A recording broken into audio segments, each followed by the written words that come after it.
విదేశాల్లో చదవాలనుకుంటున్నారా? అయితే విదేశ్ కన్సల్ట్ ని సంప్రదించండి.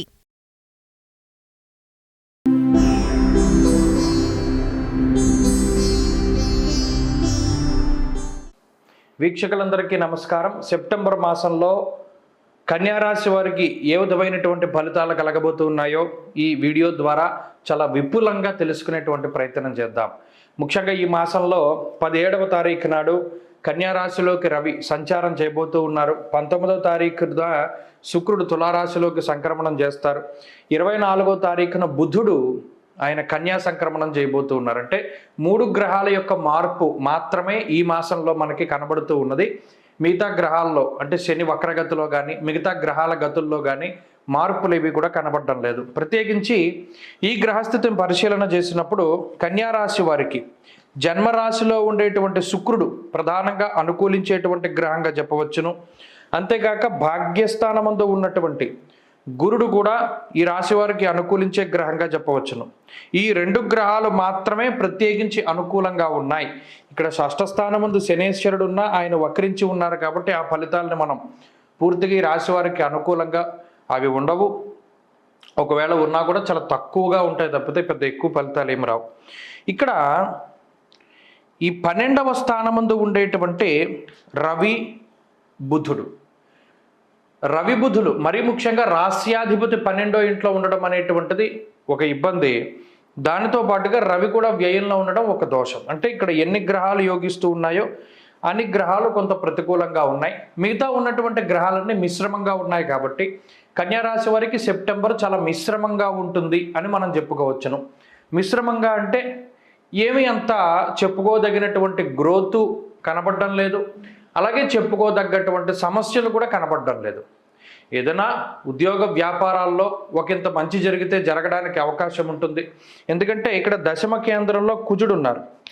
కుజుడికి ఇది దిగ్బలయుక్తమైనటువంటి స్థానం. అయితే ఆ ఉపజయ స్థానంలో ఉండేటువంటి కుజుడు ఉద్యోగపరమైనటువంటి మార్పులకి కారణమవుతారు కానీ కొన్ని విప్లవాత్మకమైనటువంటి మార్పులు ఏమీ ఉండవు. అంటే మనం ఏదైనా బాగా భారీగా ఎక్స్పెక్ట్ చేయడానికి అవకాశం లేదు. ఎందుకంటే మిగతా గ్రహాలు దానికి సపోర్ట్ చేయట్లేదు.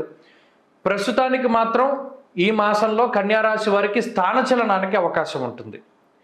17వ తారీఖు లోపు రవి తులలో సంచరించేటువంటి కాలంలో స్వస్థాన నాశనం చేయవా బంధురోగో ధనక్షయం అంటూ ఉన్నది శాస్త్రం. ఇక్కడ రాస్యాధిపతి 12వ ఇంట్లో ఉండడం, రవి 12వ స్థానంలో ఉండడం, అలాగే ఈ రాశి మీద కుజ దృష్టి ఉండడం, గురు దృష్టి ఉండడం, ఇవన్నీ కూడా ప్రభావితం చెందిస్తూ ఉన్నాయి. దీనివల్ల స్థానచలనానికి అవకాశం ఉంటుంది. అనగా ఉన్న ప్రాంతాన్ని వదిలిపెట్టి వేరే ప్రాంతంలో ఉండడం, ఉద్యోగం చేసేటువంటి ప్రాంతం మార్పు చెందడం, పనివేళల్లో మార్పు జరగడం, లేదా ఈ నివాసం ఉండేటువంటి స్థానంలో మార్పు ఉండడం, దేనికైనా సరే ప్రత్యేకించి అవకాశం ఉంటుంది ఈ కన్యా రాశి వారికి. అయితే ఇక్కడ జన్మశుక్రుని యొక్క స్థితి, భాగ్యగురుని యొక్క స్థితి చాలా అనుకూలంగా ఉన్న కారణం చేత ఆర్థిక పరిస్థితులు చాలా బాగున్నాయి. ప్రత్యేకించి ఈ మాసంలో ఆర్థిక పురోగతి ఉంటుంది. ఒకవేళ స్థానచలనం కలిగిన ఉద్యోగం ఏదైనా ఉన్నతమైనటువంటి స్థితి కలగడం, ఉన్నతమైనటువంటి స్థాయిలో ఉద్యోగం ఉండడం లాంటి అంశాలన్నీ కూడా ఈ రాశి వారికి కనబడుతూ ఉన్నాయి. అంటే ఆర్థిక పరిపుష్టి ఉంది, అలాగే ఉద్యోగపరమైనటువంటి ఉన్నతి ఉంది. ఇక కుటుంబపరమైనటువంటి విషయాలు కూడా ఈ రాశి వారికి సానుకూలంగానే గోచరిస్తూ ఉన్నాయి. శుభ కార్యక్రమాలకు సంబంధించిన విషయాలు, వాహనాల కొనుగోలు, గృహోపకరణాలు, గృహం కొనుగోలు, స్థలం కొనుగోలు, అలాగే వస్తువులు, వస్త్రాలు, ఆభరణాలు కొనుగోలు, ఇటువంటి వాటన్నిటికీ కూడా అవకాశం ఉన్నది. శుభ కార్యక్రమాల్లో పాలు పంచుకోవడానికి, దైవిక కార్యక్రమాల్లో పాల్గొనడానికి వీటన్నిటికీ కూడా ప్రత్యేకించి ఈ మాసం అవకాశాన్ని కల్పిస్తూ ఉన్నది. అయితే ప్రధానంగా ఇబ్బంది పెట్టే గ్రహాలు ఇవి 2 కనబడుతూ ఉన్నాయి. మిగతా గ్రహాలన్నీ కూడా కొంత మిశ్రమమైనటువంటి ఫలదాతలుగా ఉన్నారు. కాబట్టి ఈ మాసంలో ఏదైనా కొంత సాహస కృత్యాలు ఏదైనా చేయాలి, లేదా ఏదైనా రిస్క్ తీసుకోవాలి అన్నా కూడా తీసుకోవచ్చును. ఎందుకంటే దానికి అంత ప్రమాదం ఏం లేదు.